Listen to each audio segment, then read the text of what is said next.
Good afternoon, I'm Belinda De Lasheras with Hunter News.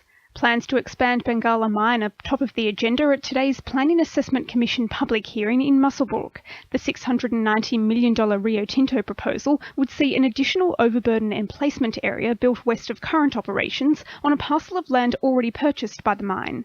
Up to 30 pro-mining speakers will address the pack this afternoon. Mayor of Muswellbrook Shire Council Martin Rush says there's a number of benefits. It is at the very lowest end of the cost profile of thermal coal mines globally, and that's good for not only the mine and its workers, but it's also good for the New South Wales economy that we have these highly productive coal mines in what is a fairly challenging global environment. Newcastle Council is putting the pressure on the state government over recent increases to the limit of building heights in the city's east end. The Newcastle Urban Renewal Strategy has altered the zoning and height of the new buildings in the area, including 17-storey buildings around the vacant David Jones site. Labor MP Tim Crackenthorpe says Newcastle needs to preserve its historical east end. The planning instruments allow for high-rise in the west end of Newcastle, not in the historic east end, where, like the rocks, we want to preserve our heritage. So that caused a huge amount of angst, and the government shouldn't be in the position where it's doing spot rezoning for development of its own. But Councillor Brad Luke says the higher density isn't possible in the west end. To be able to build high-rise or to be able to have higher density, you actually have to be able to consolidate blocks of land. There are no consolidated blocks of land in the West End. You do have, because of the GPT ownership, consolidated blocks of land in the city where you can actually do this. Newcastle councillor Lisa Tierney has confirmed she's withdrawing from the Liberal Party pre-selection race to replace Robin Parker in the seat of Maitland. Councillor Tierney, who started as a leading contender, says she's ruled herself out for family reasons. The remaining nominees include Port Stephens councillor Ken Jordan and former Maitland Business Chamber President Steve Thompson. It appears the Hunters' recent hailstorms have wreaked havoc on our vineyards, with some Mount View and Broke Forditch harvests nearly wiped out in last week's wild weather.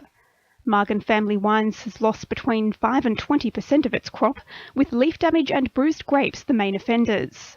Vigneron and President of the Hunter Valley Wine Tourism Association, Andrew Margan, says he's hoping to end up with a better quality harvest. Where you get bruising and you get punctures to the fruit, all of that fruit tends to die and just fall off. We have got very good canopies this year, so that's helped us a little bit. What can happen is that through reduction in the amount of grapes through hail is that the quality of what's left remaining can be even better, and that's what we're hoping for. The ACCC will be taking Eco-Eggs to court over allegedly misusing the free-range label and adds to calls for a national legislated standard of animal welfare. The ACCC has found the hens Eco-Eggs use are unable to move freely or go outside. New South Wales Greens MP John Kay says consumers are being misled by advertisements on companies such as Eco-Eggs. What's happening right now is that consumers are being badly misled by industrial producers who produce eggs under appalling conditions and then claim that they're free range. Only with a legislated national standard can we achieve genuine honesty in the free range egg industry. Updating sport, Newcastle Jets defender David Carney has been forced to issue an apology after facing internal disciplinary action for blasting a fan who'd allegedly been scrutinising him in the wake of Saturday's loss to Wellington. It comes as players feel the pressure of a 9-game winless season run, tensions spilling over in a bust-up between Edson Montano and Sam Gallagher during training yesterday. Players were forced to separate the pair when Montano clasped his hand around Gallagher's neck at the peak of the confrontation. Meanwhile, it's been a smoother ride for the emerging Jets, following a promising display at the annual Boys National Training Centre Challenge in Canberra. The side walked away with 2 wins, 2 draws and 4 losses at the 14 through 16 years event, but managed to claim 4th on the FFA Style Points ladder. And Merewether batsman Simon Moore is set to captain New South Wales country after being named as one of 4 Newcastle players to join the Bush Blues side for next month's Australian titles in Bendigo. 2NURFM News Time is 12:10.